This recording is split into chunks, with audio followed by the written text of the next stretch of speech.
Hello everybody, welcome to race number 2 of the 2026 Goodyear FIA European Truck Racing Championship.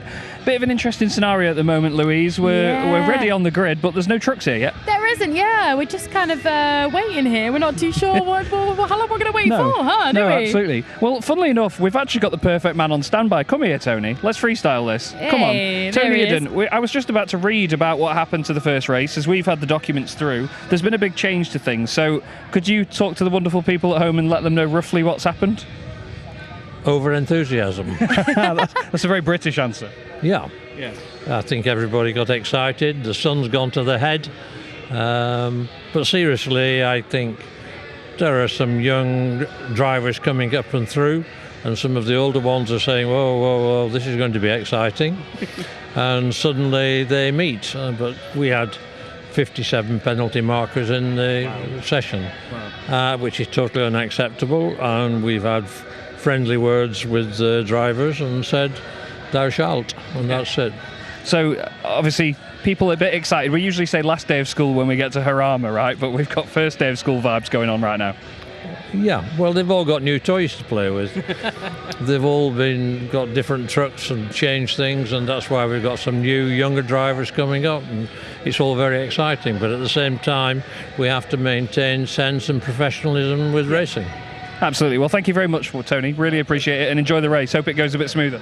Thank you. There we go. Okay, Tony Eden, thank you for clarifying. So, excuse the use of my phone because we've got the documents sent to us here. We luckily have a lot of access to that, don't we? We do, yes. And the Wi-Fi, which is great as well. Yes, yeah, it certainly helps. So we don't have to have a massive phone bill at the end of the month. So, I will be just referencing this for a second, but we all know that Jochen Hahn got a penalty in that race for the contact with Antonio Albacete. But as Tony mentioned, 57 penalty markers got hit during that race, so the penalties had to be given out. So, we have had this goes up in severity quite quickly, I'm not going to lie.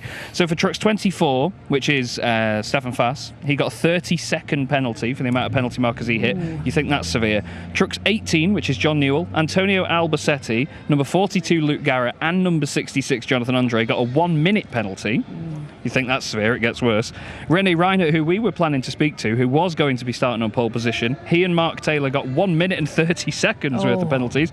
And that's not all, because Steffi Halm, podium in that first race of the season, which we were buzzing about, weren't we? I was literally having a chat with her about it, yeah. So she and number 46 Bradley Smith got 2-minute 30-second penalties for hitting 7 penalty markers in that race. So there's been a humongous change to the grid now. Yeah, so we're going to have to just see how that goes, isn't it? I mean, it's kind of, everyone kind of thought they knew where they were going with it, and it's just flipped it on its head a little bit there. But like a minute before the race. A little minute before, but that's truck racing, isn't it? That's what makes it exciting, I suppose, in a way, isn't it? And just as Tony said, you know, they have to maintain the professionalism, they have to still do things properly. Yes. Sure, it may be a bit of a mess to, you know, organise and tell the drivers a minute before they leave their awnings that they have to be, well, in a different place on the grid, but absolutely, it's what happens, right? That is what happens, isn't it? I mean, everyone seems to be casually waiting. It looks like we're getting ready for something to happen in a minute. Yeah, we've got the flags are coming out and everything, so... Yeah, so just to reiterate to you all, we will obviously go over the grid properly when it comes to the race, but it's now going to be, despite having a 1-minute penalty, Antonio Albacete on pole position with Stefan Fass alongside him on the front row, so we get to see that Freightliner near the front of the grid, which I'm certainly going to enjoy. I love that thing. Then we have Stefan Kirsch in third place with Jose Eduardo Rodriguez. René Reinhardt, who we were planning to speak to, is going to start 11th on the grid. Yeah. It's mad. We still have Norbert Kish, miraculously. Usually, he would obviously be reversed to 8th on the grid after winning the first race, with Lucas Hahn in 7th. Those two, despite all the penalties for everyone else, have both stayed where they should be, in 7th and 8th. So that's just nuts. That's how things go. That's how things go. But we are doing a lot of interviews, like we said earlier on. So we're going to go to an interview next for you, and it's all about sustainability, which is a huge part of the truck racing community. Here it is for you. I'm here with Marek Navaretsky from the FIA. Marek, great to see you again for another season here with the Goodyear FIA European Truck Racing Championship. Obviously, the phrase on the tip of our tongues this year, once again, is sustainability, and the FIA is once again doing everything they can do to really bang that drum this season. The sustainability and road relevance is a part of truck racing since many years now. Since 2018, within the Truck Racing Commission, we introduced the first measures towards the improvement of the sustainability. So this is how the smoke control provisions have been introduced, the better combustion in the internal combustion engine, but also the 100% renewable fuel, which is provided by Total Energies, and many other features like the more sustainable tires, which this year will be up to 60% made with the renewable materials, which is very important. But sustainability is not only these kind of regulatory measures or these new technologies, it's also practices, the way that the teams execute their operations in track racing over the season. So we know that today it's the only competition which uses the retreated tires during the competitions, and these tires can be also reused in the normal track for the road purposes, and this is that some teams manage to do. So the sustainability concept is a long chain of actions that has been implemented in truck racing today. And obviously it's very important because it ties to an industry as well, so it becomes a bit of a platform for you to test new technologies moving forward in time, really, doesn't it? The connection with the industry, the connection with the road transportation is very strong. So this is the platform to test the new solutions, to test the different ways to improve the technologies in truck racing. It is in powertrain, but also in the chassis and the way that we can improve efficiency. So all that is the part of the truck racing. Above all, it is an exciting competition. And how important is it for you guys, and obviously easier to manage things with such great partners on board like we have? Yes, to have these strong and great partners is crucial for the development of this championship. So we have Goodyear with us this year, supporting us again on the very high level. Total Energies is supporting truck racing again, as well as Iveco and Alcoa being our key partners for this season. Well, it's fantastic to see you again, Marek. We look forward to seeing how the season pans out. Thank you once again. Thank you. Oh, it's been great to hear from Marek across the weekend, you know, it's been absolutely awesome. Now, it looks like something is happening right now, so the delay has been lifted. Looks like we're kicking right into gear, but I think that's what makes it so exciting, is we never know how it's going to go, and I think after those penalties are calculated, it is always going to change up how this does lay out a little bit. So, but it sounded, I can hear the roar of the trucks behind me, so they are raring to go, and it's going to be an interesting race, this one, I think. With this movement in position, it's going to be interesting to see who wants to weave their way back through as well, and who maybe dropping back a little bit. So yeah, we'll have to see how this next race goes, but I think it's going to make it a very exciting one to watch as well. But before that, we have got a few highlights for you to have a little look through, and we've got those now from race 1.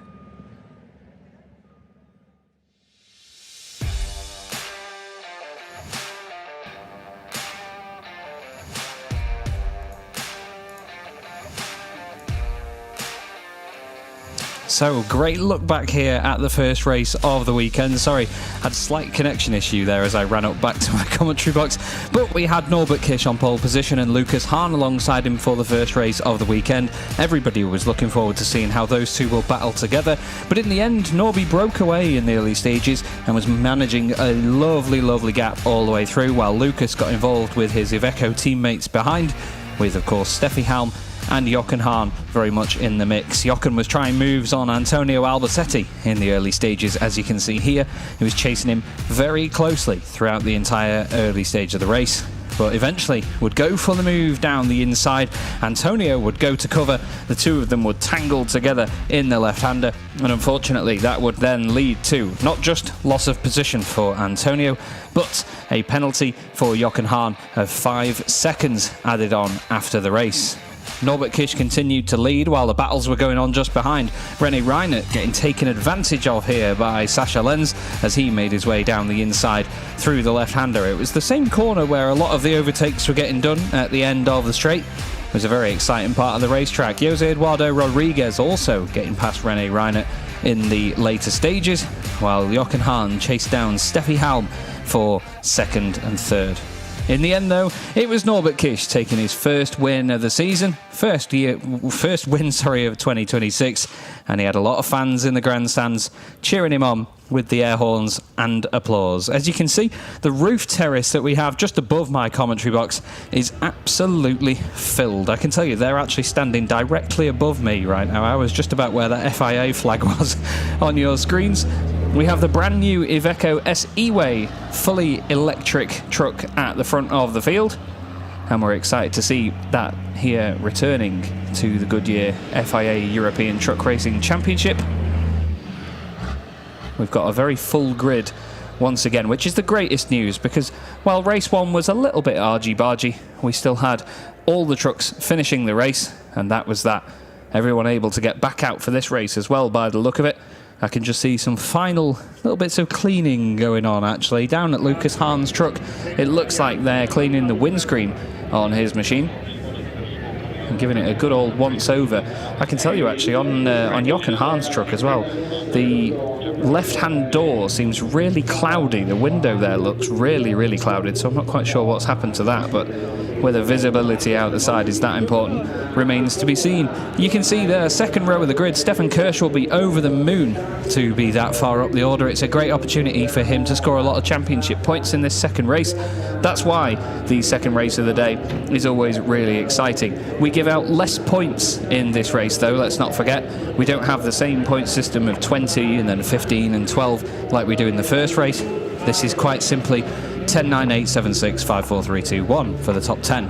So every position is just worth 1 point. And of course, if you go to pole position by finishing 8th in the first race, it's not quite fair if you score 20 points when a driver has won the first race on merit from qualifying and starting from the front row based on pace. A little bit further down the order, you can see John Newell and Jonathan Andre, both of them receiving penalties after that first race. I've never seen that many penalty markers hit before. And Michael Marek, the race director, called a special briefing for all the drivers to be gently told off, I think is the way to say it, after absolutely butchering the penalty markers throughout that first excursion. And in just a moment, I'm happy to say we're going to welcome our international TV audience from around the world. So if you're on the YouTube broadcast at the moment, please do bear with us while we go quiet, and we'll welcome our audience in. And then we will continue the broadcast on and get race number 2 of the weekend underway.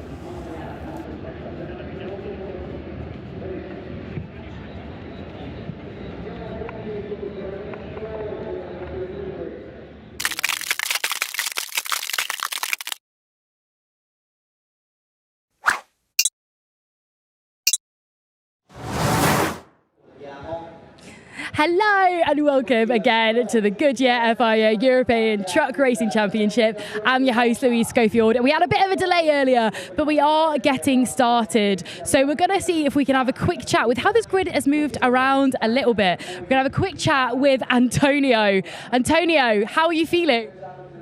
Well, I mean, it's a little bit strange because I knew that I have a penalty right now when I come to the grid. Yeah.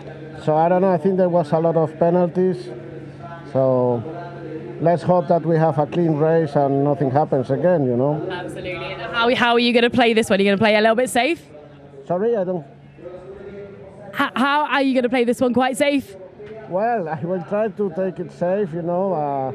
But yeah, I think it's going to be difficult because Norby has a good rate, you know, and I think he probably catch me. Yeah. So, but we will see. And how do you feel when the grid moves around like this and you kind of change your position? How does that make you feel? Well, at the moment a little bit strange, but I have to think about the new situation and think about the new race, you know. So absolutely. Just going forward and see at the front. Okay, well, Antonio, I'm going to let you get in the zone so you're ready to go. But best of luck as well. I hope it goes well for you. Right, we're almost ready to go, so we're going to bring you all the coverage from, of course, Chaz Draycott.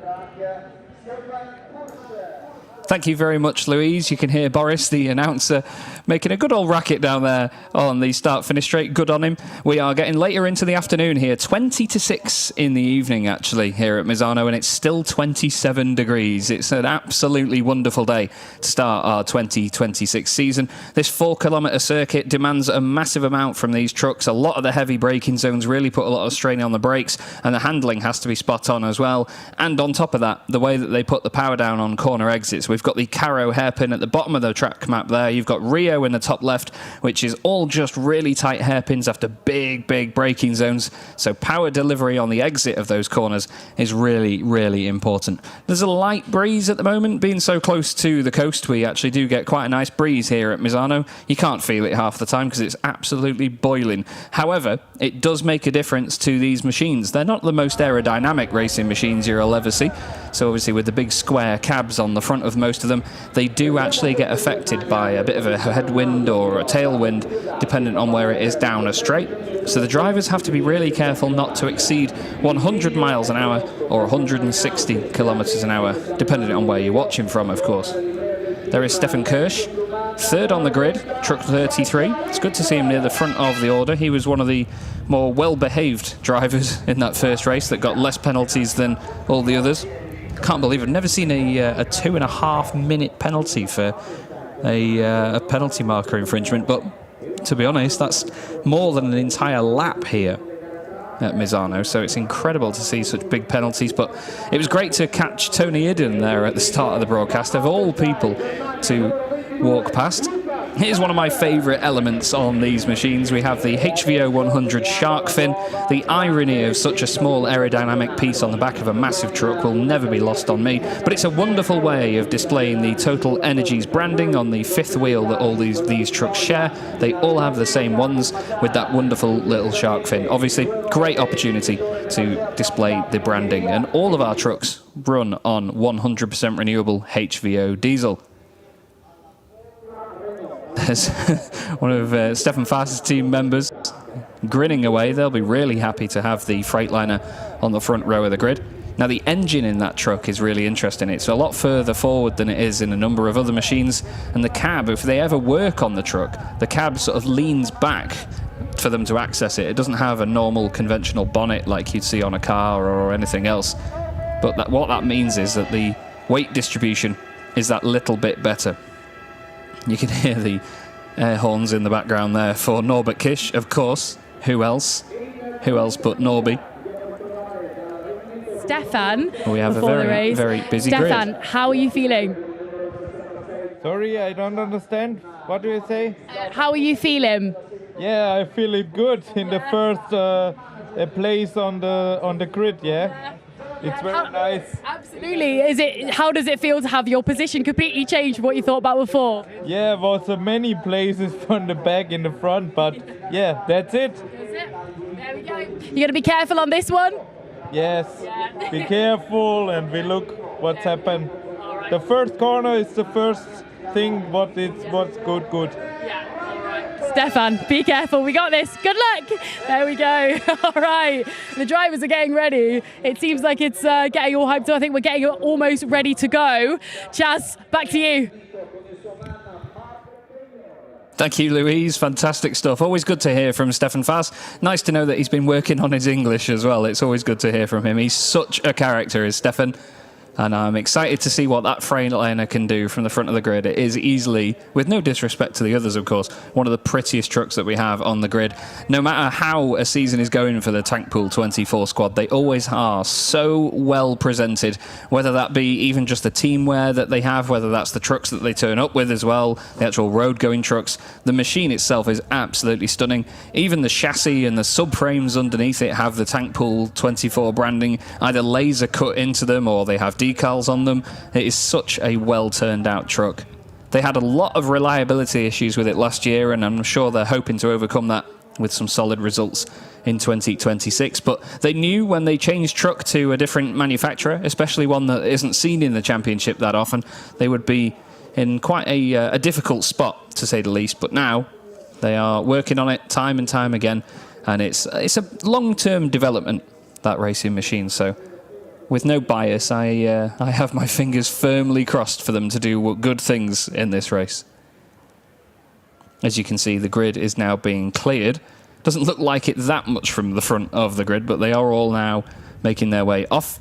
There's just a number of personnel left at the front end of the order. There's a lot of the T-Sport Burnout squad down there as well. I can see a good friend of mine, Dean, waiting by the truck. There's a lot of them all prepared for that front row. This could be a really good opportunity for Antonio Albacete at the front end of the order. The Rebo Canault truck racing team now closing the doors on Jose Eduardo Rodriguez's truck. His father, Jose Rodriguez, used to race in the championship, is there. I'm happy to say as well, I can also see Fabian Calve down there. I bumped into Fabian just earlier on today. Always lovely to see him. He's wishing them good luck as well. He's got a big smile on his face as ever. Seems like everybody, despite all the penalties and everything, I mean, the drivers might not be in good spirits about it if they've been given a penalty, but it looks very much like all the drivers are in very, very high spirits here.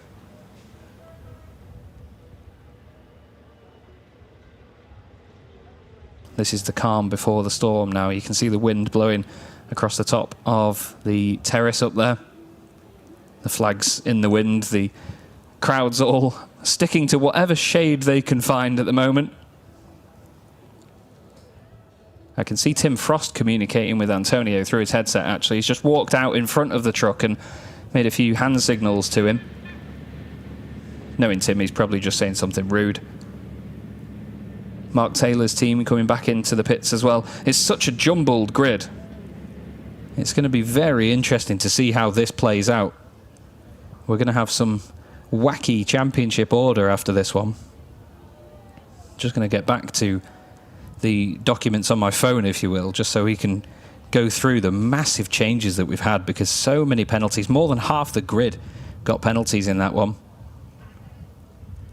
So we had truck 24, which was Stefan Fass. So Stefan Fass had a 30-second penalty, and he's somehow ended up on the front row of the grid. John Newell, Antonio Albacete, Luke Garrett, and Jonathan Andre all got 1-minute penalties. Rene Reinert and Mark Taylor got 1 minute 30.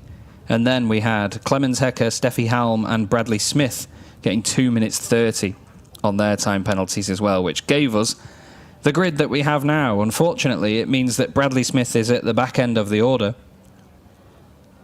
Clemens Hecker will be joining him on the 8th row.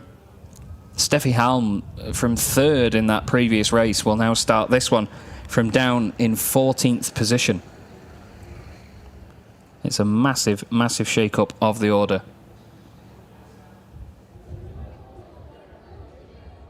30-second board has been shown at the front of the grid, and the marshal has made their way off said grid now, and the fans, I'm sure, will be excited for this one. I think you can see cameras pointed, phones ready, everyone preparing to film the start of the formation lap. It's led away, of course, by the Iveco S-E-Way fully electric pace truck. It's got a newly designed front end. A lot of the time in the UK car market or trucks, we'd call it a facelift. It seems like it's a wonderful redesign of the front end. Obviously, the front aerodynamics on a truck, very, very important. It's a real art form on something that's so large and square. But Iveco do wonderful things with their aerodynamics while also keeping the truck very, very pretty. And this latest S-E-Way is a fine example of what they can do. Iveco have been a massive, massive partner of the Goodyear FIA European Truck Racing Championship for the last few years. They're one of the main players in the global transport sector. And they are a massive commercial provider in some of the most important industrialized countries and emerging markets all over the world. It's great to have them on board once again here in 2026. Very excited to see all of them and their wonderful people that they bring to these events. And of course, the truck itself. Now look at the racing circuit there. Just look at the surface, how shiny it is on the racing line with all that rubber. It's insane. Antonio Albacete starts on pole position with Stefan Fass alongside him on the front row. Row 2 is going to be the very interesting pairing of Stefan Kirsch and Jose Eduardo Rodriguez. Jose Eduardo will definitely be going for the win here. He's got the pace to do it, and without the other Titan drivers in front of him, he's definitely capable with that clear-ish air. Jochen Hahn and Sascha Lenz, two big competitors on row 3, though. That's a very interesting third row, I reckon. Either of them could make a good start and go for the win. Now, the funny thing is, like I said to Louise earlier, Lucas Hahn and Norbert Kish, despite all the penalties and everything around them, they've actually remained where they were on the grid. They've stayed 7th and 8th while everything else changes. John Newell and Jonathan Andre will line up on row 5. The two Chrome drivers were close together in the previous race. They'll want to continue that now. René Reiner was supposed to be on pole position, but now he's down in 11th. Mark Taylor was going to be with him near the front row of the grid as well, and he's now down in 12th. Luke Garrett is 13th for this one. Another tough start for him with Steffi Halm in 14th position. We then have the back row, as mentioned before earlier. We have Bradley Smith in 15th place, and then Clemens Hecker will be alongside him. It's been a very tough start to the season for Clemens Hecker and his squad. They had issues in qualifying, the truck not quite behaving as Clemens wanted it to. And then in that first race, he just couldn't quite get on with it yet. And even then, he was handed a very large penalty after race 1. So the championship order will be very shaken up as well because of that amended result. So it was an there's words in there somewhere, Chaz. There was an amended result. So the first two stayed as they were, Norbert Kish and Lucas Hahn. It effectively meant that Sasha Lenz finished in 3rd place with Jochen Hahn in 4th. We then had Jose Eduardo Rodriguez in 5th, Stefan Kirsch in 6th, Stefan Faas then 7th, and of course our pole sitter, Antonio Albacete, 8th. Then it would have been John Newell, and then basically it's the rest of the grid. So John Newell and Jonathan Andre, René Reiner alongside Mark Taylor. We will have Luke Garrett in truck 42, Steffi Halm truck 44, and it's Bradley Smith and Clemens Hecker completing the order. And that basically will be what the championship order is right now before we get this second race underway.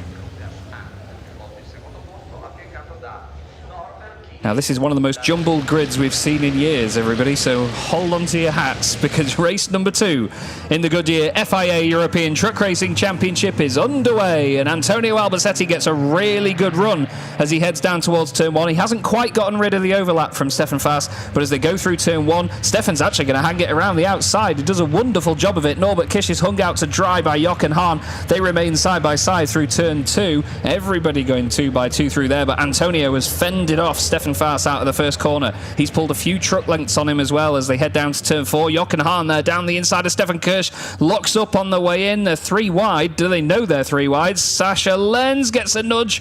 Stefan Kirsch completely sideways round turns 3 and 4, manages to stay in front, just slots in front of Norbert Kish. Somehow there's not further contact behind as well. Lucas Hahn is basically pushing his dad down the back straight.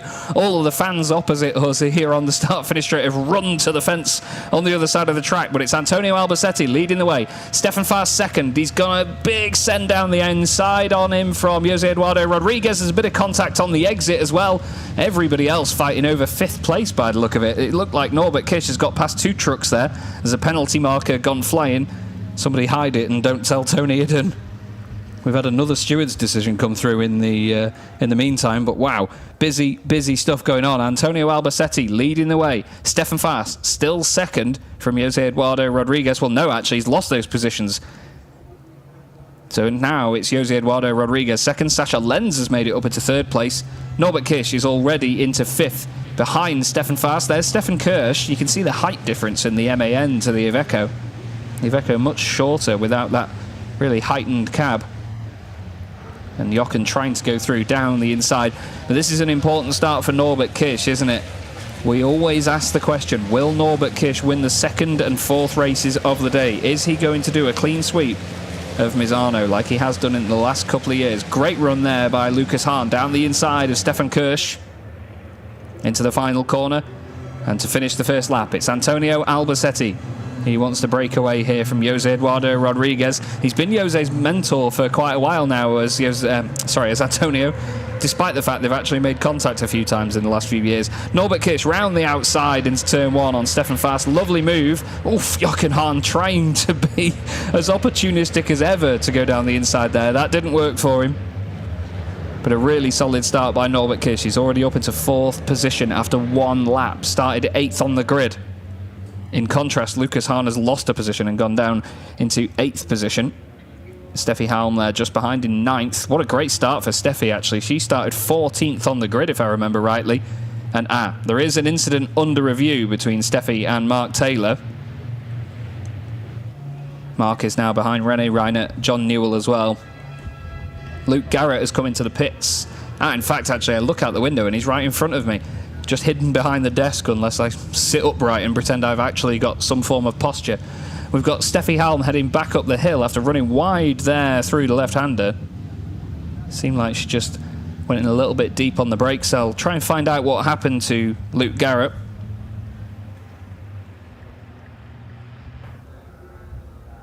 But unfortunately, Luke is still sat in the pit lane. I'll try and keep an eye on that and see if he heads back out on track or whether that's race done. I'm not quite sure if there was some contact or something in the early moments because it was very bunched up in the midfield. But we're on to lap number 2 already here, and Stefan Kirsch is having to defend. He's already down to 9th position. Now Luke Garrett's truck is getting going, but the team members that are down there... Oh, okay. Well, Luke has definitely had a moment, because as he's just pulled away, I've noticed the whole left door has come off, so I don't think that's going anywhere. The team members looked very dejected, and that might have something to do with it. So, unfortunately, Luke Garrett out of this race. That's a huge shame. There he is into the pit lane, but yeah, you won't see that the whole left-hand door has come off. That's a huge shame. Stefan Kirsch having to defend from Jonathan Andre. They're just about to come flying past the commentary box right together. René Reinert wants to go with them. John Newell's in there as well. He tries to move from the right to the left to get a better angle out of turn 1. But René Reinert's the one going for the move round the outside of Jonathan Andre. There's a number of drivers in this championship that seem to love consecutive numbers. We've got, well, we used to have 11. Now we've got 22, 33, 44... 66 and 77. Another penalty marker gets absolutely smashed into oblivion. And they're all just piling on top of one another. We've got René Reinert going round the outside there. Jonathan Andre getting a push from John Newell. John Newell's got no bumper left to push him with. Mark Taylor's sat behind him in 13th position. This is all over 11th place outside the top 10. René Reinert has actually moved into 10th place. So sorry, it's for 10th position back. Happy to say that behind the scenes, all of these stewards' decisions are still flying through from earlier as well, based on a number of trucks. But yeah, John Newell, I've just seen it out of the window. He's not only lost the front bumper, the actual fiberglass bumper that often just snaps or breaks off as it's designed, but he's lost the entire bumper bar as well. The whole thing has just been pressed in. He's very lucky that it's not actually dragging against the front wheels, because that could really hinder the performance. But he's got to be very careful with that, because if he clips another bumper bar of the truck in front of him or clips just a tyre or something, then that could really affect the actual chassis rails of the truck underneath. But it's all hot under the collar out there on the circuit right now. Albacete still leads, Jose Eduardo Rodriguez second, Sascha Lenz in third, as we see here, defending as hard as he can from Norbert Kisch in that wonderful reverse racing machine. John Newell off. John Newell still off. John Newell's still off. He just comes back on behind Clemens Hecker, but you can see that truck has got no bumper bar or anything on the front end of it. I've never seen that happen in my years of commentating on this championship. The only time I've ever seen a truck lose that is when Norbert Kisch went over a barrier at Hungaroring and the race was red flagged. It ripped the entire radiator off it. The pipes were all torn. But John Newell has had an almighty whack to take that bumper off, because that's bolted to the chassis, that bar. So I'm not quite sure where he's had that. And it's not often they'll have contact like that and remain in the race. It was amazing to see that thing moving. You couldn't kill it with a stick. Antonio Albacete, if I can say his name right, Antonio Albacete leads. He's actually quite a feature in the documentary. You can see the QR code for the One Truck Family documentary. A lot of love and attention went into making that, and if you can stand the sound of my voice for another hour of your day, it's definitely worth a watch. Jose Eduardo Rodriguez will be watching his mirrors now, because Norbert Kisch has made it up into third place. Here's the battle between Lucas Hahn, Steffi Halm and Stefan Faas. You can see that the right-hand side of Lucas's truck has been damaged as well. So as I said to Tony Edin earlier, we have very often got last day of school vibes when we get to Jarama in October, but yeah, they've brought the first day of school vibes out. Everyone's in a new school year and they want to see who the bullies are and yeah, who isn't. They're certainly testing everybody's patience, aren't they? Wow. It's quite a contrast, because normally at this point of the season, at the very first day, everybody usually plays it really safe, really chill and calm, but it must be the sun. Like Tony Hidden said, they've had a long winter away from any sunshine, and now all of a sudden everyone's going nuts. But it provides good racing, and it gives me something to talk about, so more the merrier. It's still Albacete. He's gained 1.6 seconds on the guys behind now, so he'll be feeling a bit more comfortable. It just depends on how long Jose Eduardo Rodriguez can keep up that defence of second place, because now Norbert Kish is back into a podium position. He's definitely a threat for a race win here. We're only quarter of the way through the race now. We're on to lap 5. And Jose Eduardo hasn't had to defend much yet, but in previous seasons we've seen some wonderful moves by Norby around here. He's very good in the first sector. He's really good at getting the power down out of the last sector as well. We've seen the run that he can get into the penultimate and then final corners is second to none, but that's the beautiful work that Revace Racing do with this MAN. They do amazing things. As Chaba said in the... Oh, there's smoke there, and that is Stefan Fass. Oh, dearie me. Stefan pulls over at the side of the road after the chicane, and it seems like the reliability gremlins are back once again. That's a lot of smoke from that engine. Either it's overheated or that's oil. That's a massive, massive shame for the Freightliner. I did say earlier that reliability was their main issue last year. It seems like into 2026 it's still a persistent problem. That is a huge, huge shame. If I remember rightly, they said that they often had a lot of problems with the fuel in that truck because it's based on a road-going and very modern fuel system. So it's designed to be really, really efficient. As just in front of our commentary box window, John Newell has had a massive lock-up and gone straight on. He's managed to carry on, but he lost a lot of time to Clemens Hecker. This is a bit of a lottery, this race. I think it's more about who survives the longest rather than who actually finishes first. Right now, though, we look at, well, I was going to say 5-time champion, 5-time consecutive champion, but 7-time champion Norbert Kish, chasing down Jose Eduardo Rodriguez, a driver that as soon as he came into the championship improved and impressed everybody, straight up to the Chrome, from Chrome to Titan after a year. And he does an amazing job, does Jose Eduardo. They've completely reworked this truck over winter. Certainly looks quick at the moment. Norbert Kish moves out to the right-hand side just to get some clear air in front of him. Sometimes if you follow too closely, even though the exhausts on these trucks point out the side of them, you can very easily overheat your truck by following too closely behind the one ahead. No further action on the incident between Steffi Halm and Mark Taylor. Happy to say that both are still running, but there's a bit of guilty damage marks on the back of Mark's truck. There's the move for Norby down the inside, onto the brakes, and, well, Jose Eduardo Rodriguez gives him plenty of room, keeps it nice and tidy. Does a really, really good job of that. Nice, respectful stuff, but Norbert Kish moves up into second position.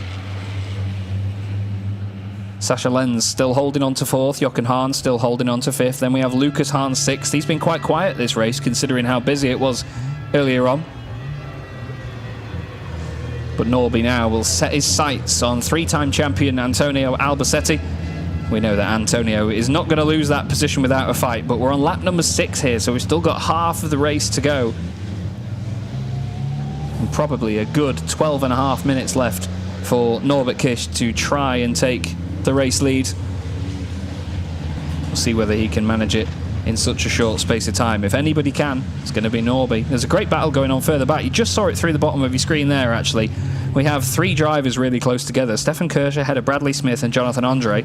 Bradley Smith has just moved back ahead of Jonathan on this previous lap. There is the man in question. It's not often we ask questions of Norbert Kish. He's very, very quick all the time, but he's now second. 1.1 seconds behind Antonio Albacete on lap number 6 of this race. And Jonathan Andre has been given a drive-through penalty for hitting the penalty markers at turn 4 3 times. They can hit them twice and get a warning for each, and then after that they have to serve a drive-through penalty. Dependent on the circuit you're at as well, that actually has a different effect. Some pit lanes are much shorter than others, but here at Misano it's a good drive down the pit lane. It's not a short one here. Big shame. There is Jonathan Andre on screen in the gorgeous Lion truck racing machine. He'll probably go past and then get warned. Yeah, there's a massive LED screen on the bridge here on the gantry at the start-finish line that says drive through 66. He will see that just now as he comes past the commentary box window. There's the two white and red Ivecos together. Lucas Hahn ahead of Steffi Halm, battling over 6th and 7th. Despite not being on the podium, this has been a heck of a drive by Steffi Halm. And there's just been a bit of an alarming moment here, actually, where Clemens Hecker has just gone flying down the start-finish straight. But there's been a bit of smoke coming out of the truck, and I've just seen one of the mechanics there, Jill Mollenhoff, just running from the pit wall to speak to the team, so I'm not sure if something's up. A reminder, though, that that smoke will come from a technical issue and not the 100% renewable HVO diesel that we all race on. You saw the graphic a moment ago. Big shout out to Marcelo, by the way, who's doing the graphics this weekend. It's usually my good mate Patrick Starr and not the one from SpongeBob. We've got now Jochen Hahn ahead of Sascha Lenz. He moves up into 4th position. These two were sparring partners for many, many seasons, but it seems like at the moment Jochen's just got the upper hand on Sascha.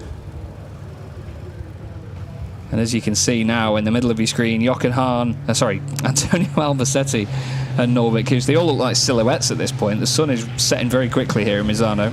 That's my excuse anyway. But it's Antonio Albacete leading the way from Norbert Kish by just half a second now. It's really going to come down to the wire in the end. But there's a lot more laps for Norby to try the move. His ex-teammate as well, Antonio Albacete. Sascha Lenz now looking at the back of the Iveco of Jochen Hahn.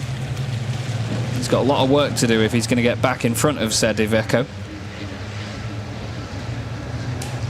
Across the line once again, Antonio Albacete, Norbert Kish, and then Jose Eduardo Rodriguez. We had 3 Ivecos on the road anyway, finishing really well earlier, but now we've got 3 MANs at the front of the order.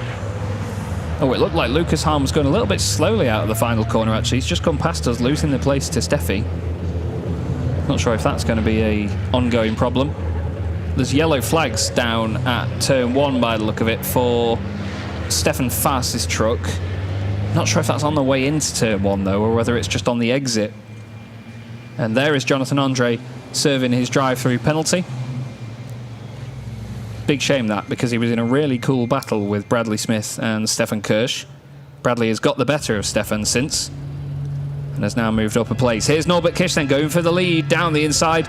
The fans are clawing at the fence on the inside of that corner, and Norbert Kish gets the move done, stops it on the apex nicely, and he retakes the lead in race number 2 of the 2026 Goodyear FIA European Truck Racing Championship. Is Antonio going to come straight back at him, or is he going to sit behind and wait to see if he can unsettle him somewhat? Does look like Norby has such an advantage in terms of the way that truck handles, the way it stops. It just seems to have a bit of everything. Lucas Hahn has definitely got some sort of problem though. He's dropping down the order. Mark Taylor's just gone past him, and it looks like Bradley Smith is going to take advantage too. So after a great first race of the day, it looks like Lucas Hahn's day may come to a bit of an abrupt end. There's so many trucks that are just hanging on, basically. I'm not sure if the damage on the right-hand side of Lucas's truck has actually cost him water, because they usually have the water tanks on the sides of the truck, not far off the bodywork. So if he's had a big impact on the side, that'll have taken the water away, which means that they don't get the water-cooled brakes. They might not have water reserves for the radiator, so the engine will overheat.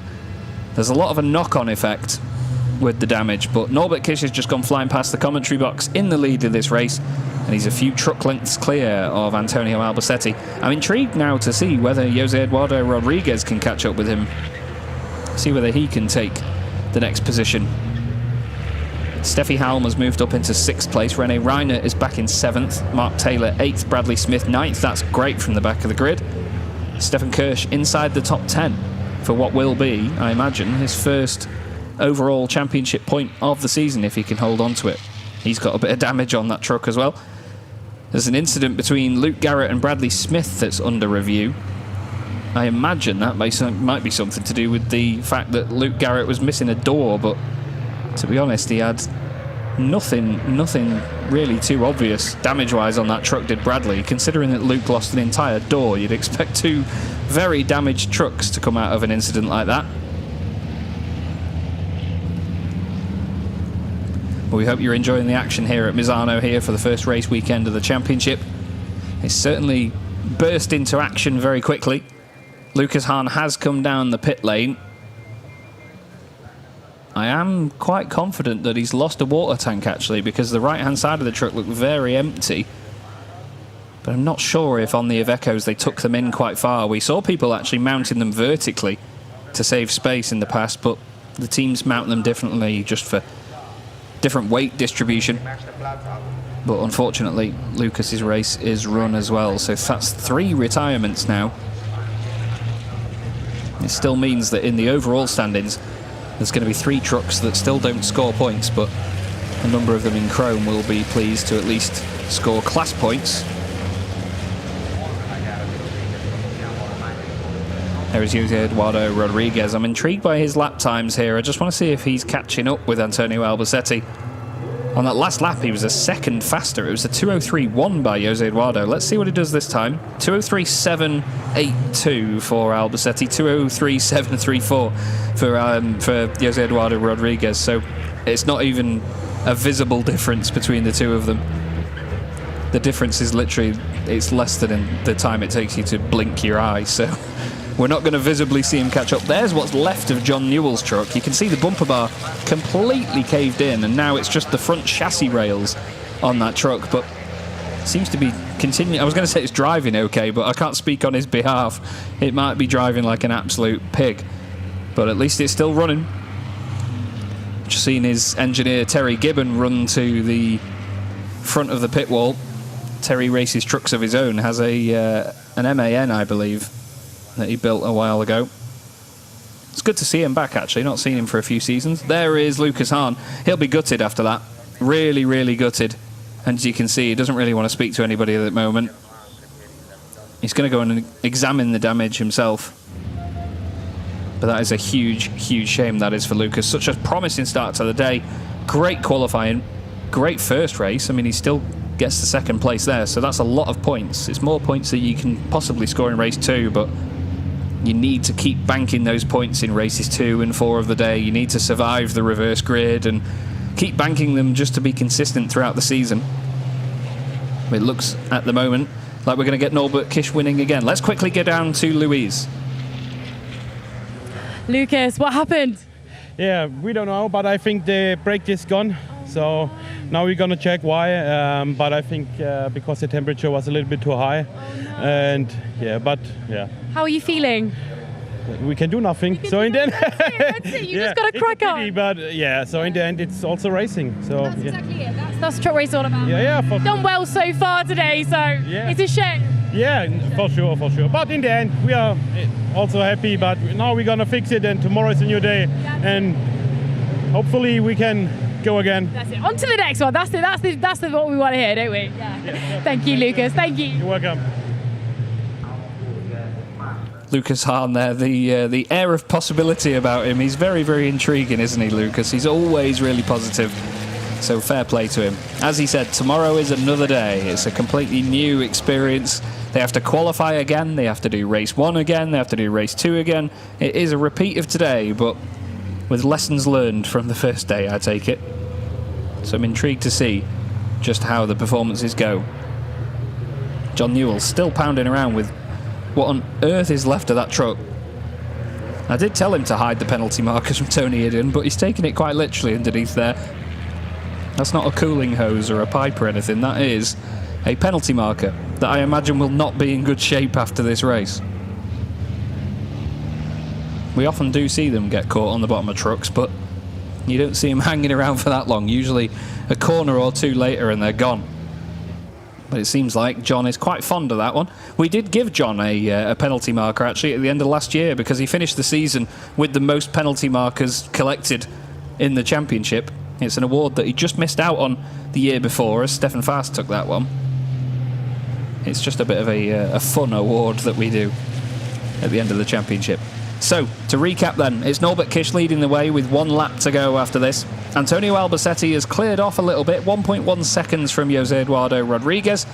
And oh dearie me, we have a penalty for Mark Taylor by the look of it, for penalty markers. Now that's going to drop him down outside of the top 10, I imagine. He's got 10 seconds back to Stefan Kirsch, but he's going to lose that time, which is a massive, massive shame. Norbert Kirsch crosses the line, 1 lap to go. Antonio Albacete next up. Then it's Jose Eduardo Rodriguez. Jochen Hahn in 4th place. Sasha Lenz still running in 5th. He's got quite a gap back though. Another 7 seconds back to Steffi Halm. But Norby, once again, showing just why he's this good.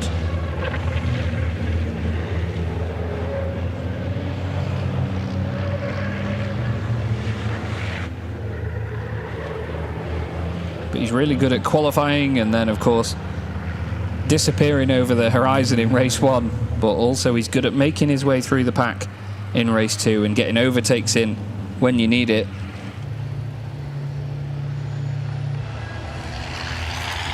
Norby right now onto the brakes into the left-hander, nice and tidy once more. All the fans in the grandstand are airing the horns for him. Clemens Hecker's truck is still smoking as it comes down the start-finish straight. It's not the necessarily the black smoke that they look for to give penalties for or anything. It's just seems like maybe it's burning a little bit too much oil or something. There's a little bit of a blue haze following that truck around the circuit, like a smoke screen of sorts. Now, Mark Taylor hasn't been in for his drive-through penalty yet, but with this being the last lap of the race, he might have to come in to serve it now, or if he just finishes the race with that drive-through hanging over him, it will be converted to something like a 30 or 40 second penalty. It'll be calculated how much it would add on to his race time.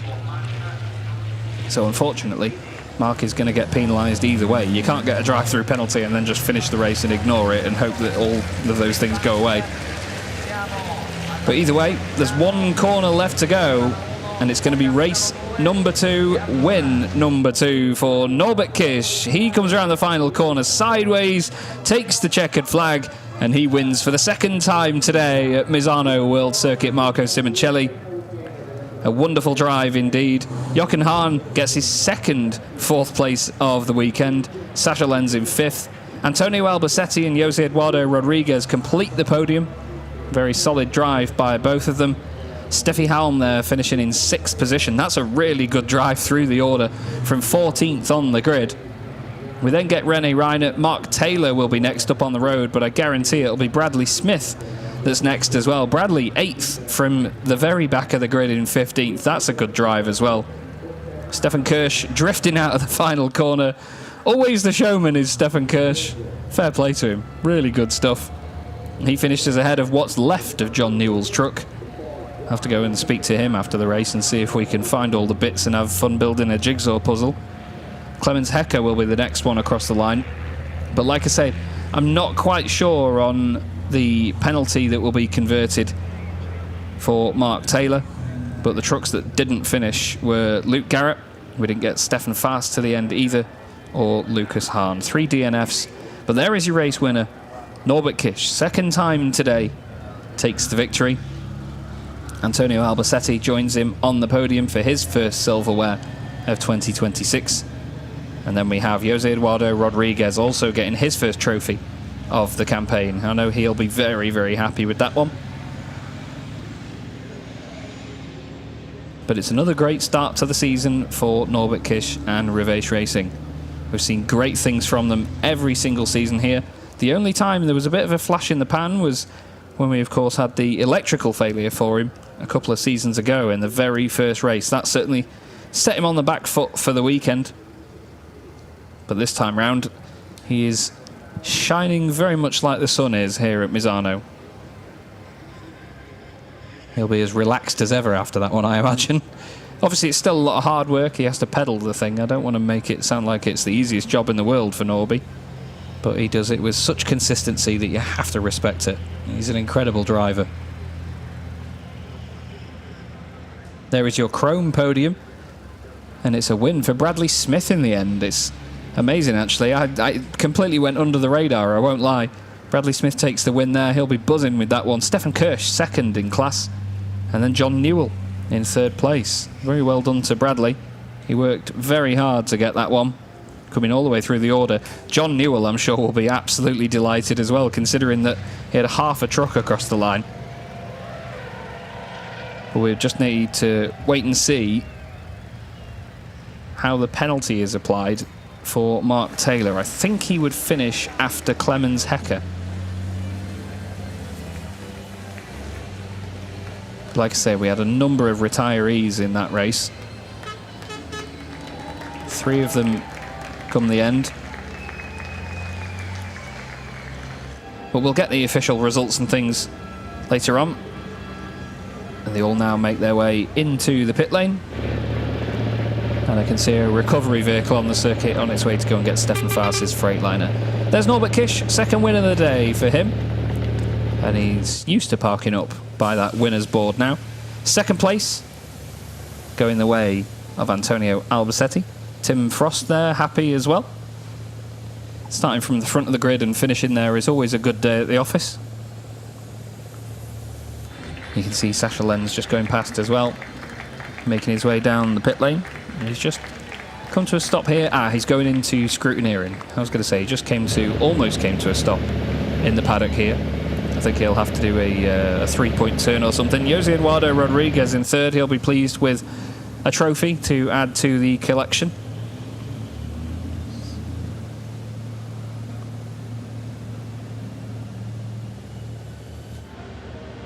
And we wait for Antonio to come out of the truck. I think he just wants a moment to cool down.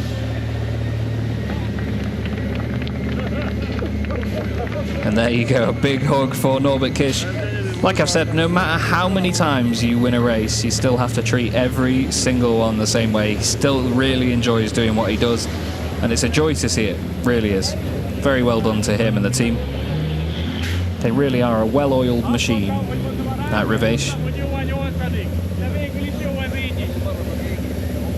Shaba's saying something to him in Hungarian. Unfortunately, it's one of the most difficult languages in the world to learn, so you've got no chance with me. I can barely speak English. Antonio Albacete, second place for him. He'll be over the moon. He doesn't look it, but he will be. Jose Eduardo Rodriguez, third. A very interesting podium indeed. I'm sure we'll get some interesting answers out of the guys on how that race went. I think some of them at the front might have seen that as quite a calm and straightforward race, but some of the drivers further back know it was quite the chaotic one with lots of overtaking, number of incidents and damaged trucks, penalties, retirees, all sorts going on in that one. And let's go down to the pit lane and speak to Antonio, shall we? He's with Louise. Antonio, you clung on so well there. You did so well. How was that race for you? It seemed very tight there at the end. Yeah, thank you. I mean, it's a good race, but yeah, I tried to go as fast as I can, because I knew that when I see Norbert in fourth position, I said, okay, he will come, Yeah. So I tried. And then I have a little bit bad luck because it was a marker in the middle of the road. Okay, yeah. So I cannot go quicker through that corner, so he goes quicker than me and overtake. But anyway, he will overtake me in the next one, Oh, there you go. So, yeah. 3-time champion knows what he's on about, you know what I mean? Come on. We love that. How was it with the grid changing and things like that? Did that kind of get in your head a little bit? Yeah, I mean, I knew when I was going to the grid, Yeah. So you have to change again your mind and thinking to another kind of race. But yeah, I mean, what I say, I try to go as fast as I can. That's exactly it. And you held on so well. We saw you at the front for a lot of those laps there, so you did so well. Well, yeah, you deserve absolute celebration. Well done, Antonio. It was great. Thank you very much. Thanks. Back to you, Chaz. Always good to hear from Antonio Albacete, an absolute stalwart of the championship, and of course, 3-time champion. Norbert Kish takes another race victory here at Misano. Antonio Albacete in second place, Jose Eduardo Rodriguez in third, Jochen Hahn in fourth, and then Sasha Lenz in fifth place. Steffi Halm finishes in sixth. Great drive through the order, that is, from Steffi, with Rene Reiner in seventh, Bradley Smith in eighth, then Stefan Kirsch ninth, and John Newell, despite what was left of that truck, finishing inside the top 10. John is a trier. Mark Taylor was next up, ahead of Clemens Hecker, then Jonathan Andre, and I'm wondering if he will be classified... Oh no, Mark Taylor, was actually classified ahead of the pair of them, even after that penalty. Okay, well, that certainly changes stuff. Lovely. Let's have a look at some highlights then. I'm sure there'll be a few of them. There was a lot going on in that race, wasn't there? So many battles, so many bits of contact, but a lot of the initial contact in the race, it wasn't really that obvious to us. It wasn't all caught up on camera. We just saw the results and the bits of bodywork lying around. There's some of the initial contact with Sascha Lenz. He went down the inside with Jochen Hahn in there, I'm pretty sure. But then all of a sudden, after the first couple of laps, there was just trucks with bodywork missing. There was penalty markers getting thrown everywhere. Love the slow-mo shot on that one. But while all of that going on, the consistency was that Norbert Kish was gaining places all of the time, moving past Sascha Lenz there, chasing after the top three after just a couple of laps. Jose Eduardo Rodriguez was then the next truck that he would try and overtake. And then before too long, it was maybe about 2 or 3 laps before he got the job done down the inside. Nice and respectful stuff from Jose Eduardo, lots of room given. While the battle between the Ivecos went on, unfortunately, Lucas would retire later on after the brakes got too hot. Sascha Lenz overtaken here by Jochen Hahn, with the penalty marker going flying once again. But soon, Norbert Kish was right on the back of Antonio Albacete, hoping to make the move, and then he did so, down into the heavy braking zone. I'm that used to looking out of the window when they get into there. I just did it even now on the highlights, now the race is over. Lucas Hahn, as you can see there, limping into the pits. And the top 3 spread out with a couple of laps to go, with Jose Eduardo Rodriguez third, chasing down Antonio Albacete and Norbert Kish. But Norby, while the others had damage and managed to struggle until the end, Norby was consistent at the very front. John Newell still managing to get a podium in class and an overall top 10, despite what was left of his truck. We have a podium coming up for you now. They're just organising behind the scenes.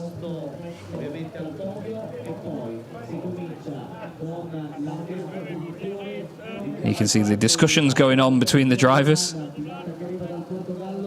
Everybody talking about their race. Talking about who they overtook, who overtook them, and what went on. Jose Eduardo Rodriguez finishing in third in that one, his first trophy and, of course, first podium of the campaign after a 5th place finish earlier. He'll be happy with that improvement. Second place this time going to Antonio Albacete. He was classified 8th in the first race of the day, which is what put him on pole position for race 2. But we know that he will be really chuffed to get this second place. Lovely to see, and a handshake there for Jose Eduardo. I was going to say he completely blanked him then, but no, it's part of the process. But for the second time today, we have a driver taking a race victory from Hungary that we see on the top step a lot, but that is because of good merit. Norbert Kish wins at Misano. A thumbs up and a wave to the crowd. And you can hear all the air horns in the distance. They're the other side of the start-finish straight in the grandstand. Just over there, you can see the grandstand actually from that camera, making a massive amount of noise. He's got supporters all over Europe, has Norbert Kish. Just you wait until we go to Slovakia in just over a week's time. It's not a long drive for his Hungarian fans from there, and we see a lot of them out in force. Third place trophy has gone to Jose Eduardo Rodriguez. That is actually Jean-Francois Toulis from Total Energies giving out the trophies. I met him earlier today and had an interview with him. Lovely guy. So too is Antonio Albacete. Always good to see a smile on his face after what I imagine was quite a difficult race to manage. And then Jean-Francois gives the third and final trophy to our race winner, Norbert Kish. Once again on the top step of the podium, doing great things, meaning that we're going to listen to the Hungarian national anthem once more.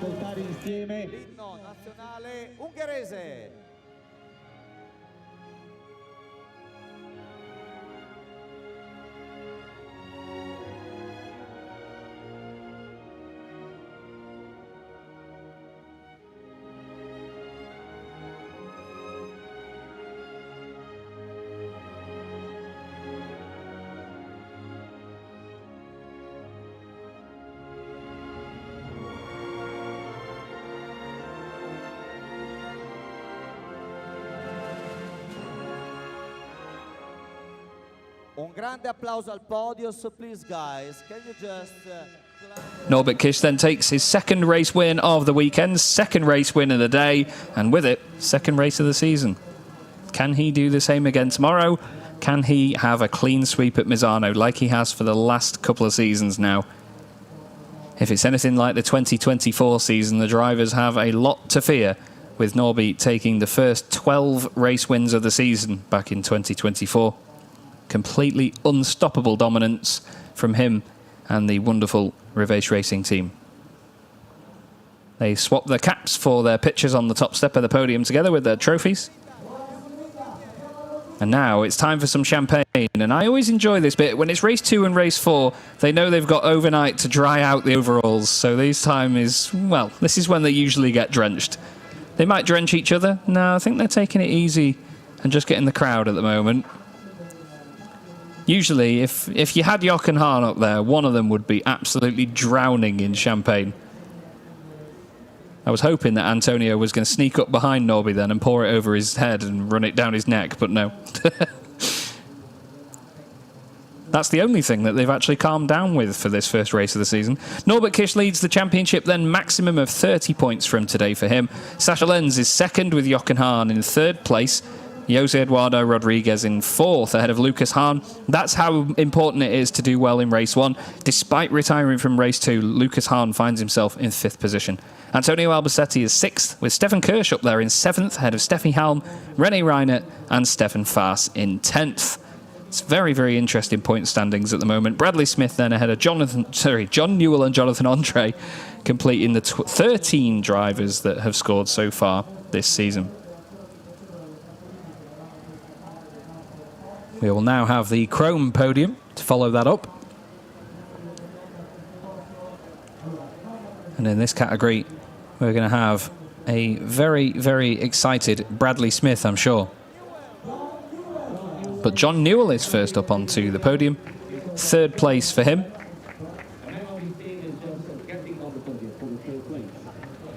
And we've got one of John Newell's team members making their way up onto the podium, actually, not John himself. Very intriguing one.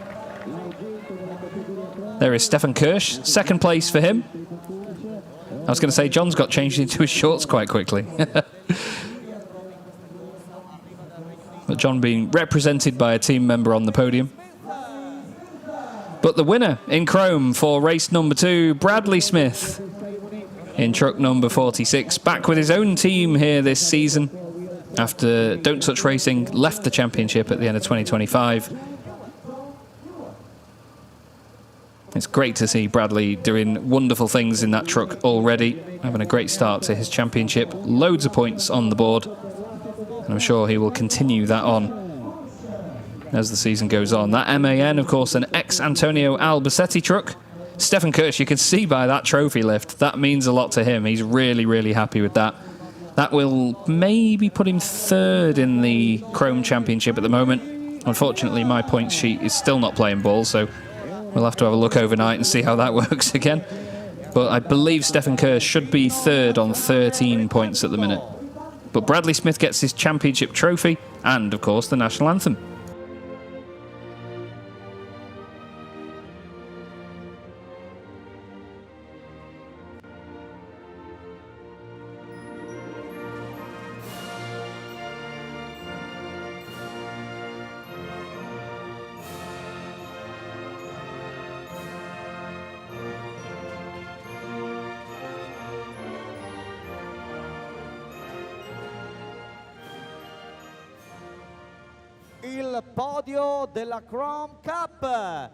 Bradley Smith takes the win then in the Chrome class for today in race number 2.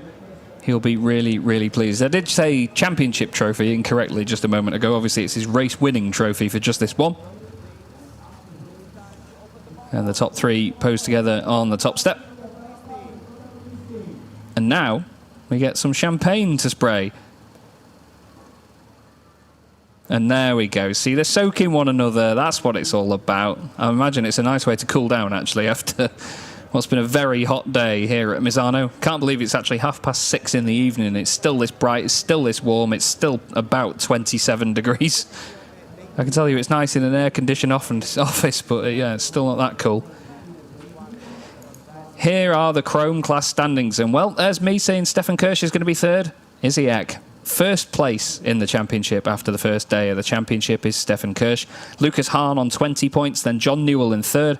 Bradley Smith fourth at the moment, with Mark Taylor in fifth, tied actually with Bradley and Jonathan Andre on 13 points. They are all just 1 point away from Stefan Fast, with Clemens Hecker eighth and Luke Garrett in ninth place. Amazingly close, as always, in Chrome. It's going to be a fantastic championship again this season, with so many great competitors in that class, and obviously a first couple of rounds to really shake up the order for us. We look forward to seeing how that battle goes on. Like I said, at the end of last season, we went back to Jarama to end the championship, and we had 4 drivers all capable mathematically of winning the championship. There are our broadcast times for tomorrow. We start the live stream for qualifying at 10:25. Race number 3 of the weekend will be at 5 to 1. And then the final and 4th race of the weekend will be at 3:30 in the afternoon. It's bound to be another fantastic day of action here at Misano. And I will say goodbye for now. Thank you very much for listening to my dulcet tones all day. We'll hand down to Louise.